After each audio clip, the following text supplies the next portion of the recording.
Hi, I'm Keith and welcome to my art studio, where today I have this guy. I started something new. I'm doing faces now because I wanted to practice. And if I'm going to have a tutorial channel, I need to learn myself. So I'm learning how to do this. It's colored pencil. It took me about maybe 3 or 4 hours to do this. Since I started colored pencils, I've gotten better and better with practice. So you know practice helps. Practice makes permanent. In this video, I'm going to show you step by step how I made this guy. He was fun. The pencil work, getting skin tones was tricky, but I'm starting to get it now, and I'm very happy with this picture. If you have a chance, please like and subscribe to my channel and give me some comments and let me know what you think of this. So if you're ready, here we go. If you follow my channel, you know I say this all the time, that my stuff keeps getting better and better all the time. And it does. I've had this channel now for about 3.5 years, and I have over 400 videos, and that gives me plenty of time to practice and practice and practice my craft, and I'm better than I ever used to be. But I'm trying something new today. What this is colored pencils on this brown paper. I've seen it done before many times, but I've only tried it a handful of times, and I've had one turn out pretty good, one that came out pretty awful, and then there's this one right here. I had to learn how to do the colored pencils, especially the skin tones. So I watched a YouTube video tutorial. And yes, I watch them too. I make tons of them, but I watch them because I wanted to learn how to do it. And this lady said or explained which colors I needed to get from the art store. And I did. I went to the art store and I picked up the colors she said, and some individual pencils, and I got a whole kit just made for skin tones. So I'm working hard with this. I am right now. You see that black magic marker in my hand right there? You're probably thinking, why in the world would you use a black magic marker that you can get at a hardware store for $1.95 on a work of art?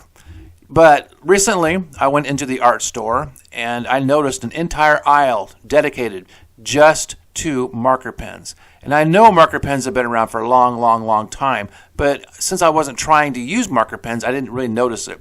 So I don't feel guilty about using a cheap marker pen.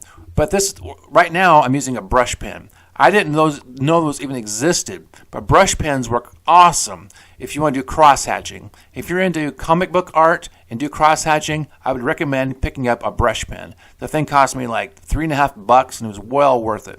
It was just awesome. Now, I'm using some acrylic watercolor paint. Well, actually, it's airbrush paint that I bought in a bottle pre-mixed. And I bought that for like $4 because it's already mixed to the right consistency that I can just brush it on. Now, I have not owned an airbrush since 1982, I think. But that's fine because airbrushes are not my thing. But I like the fact that the paint came pre-done and ready to roll. So I'm adding highlights with my white. Highlights. I'm getting pretty far into the artwork because the underpainting or underdrawing part is done. And right now I'm going in there and putting my highlights on. But right now I'm backfilling my blacks or my shadows with blue. If you live in anywhere where it snows and you drive down the highway in the wintertime, you've noticed that the shadow that a snowdrift casts is blue. It's not gray, it's not black, it's blue. So I found out from looking at comic book art that that's how a lot of comic book artists do it. They backfill their shadows with blue, and I stole that. I mean, I steal everything from everybody. I mean, that's how you learn. I learned from stealing. Now I'm putting on some earrings. I think the original drawing, you can see it in the lower right corner, my reference, he had like 2 earrings. I wanted more. So I put on 5. And it gave me a chance to work with my reflective objects. I love doing reflections and sparkly, shiny things. And this gave me a chance to work on it, and I think they came out pretty darn good. Now I'm putting a little bit of yellow in there, just on the side, just to add a little color to it, not a whole bunch. I'm putting in his hair. In the reference photo, it was more of a light gray, but I wanted to change it up a bit and match that blue to the other blue, so I made it blue. And right now I'm adding some white. That movie Back to the Future, remember that Doc? He had that crazy white hair. Well, I didn't do it on purpose, but it kind of reminds me of that, how this turned out with this crazy. The reference photo also had crazy white hair, so it wasn't too much to a change.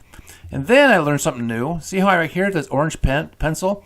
I went over the top and kind of glazed it over, kind of like I used to do or still do with my acrylic paints on my other artwork. I didn't realize you could just glaze it like that, and I was able to just make his nose a little bit redder just by going over the top with a light glaze. I'm adding a few more highlights to the hair. So right now, if you made it past the 90-second mark, which most folks don't get past on my videos, please like and subscribe, because I like you to be around for more of my videos. And if you have a chance, go back and look at my playlist, because I have lots and lots and lots more of these. Most of it is paint, but the pencils is fun. That should belong on a magazine cover or a book. Now, thanks for being here.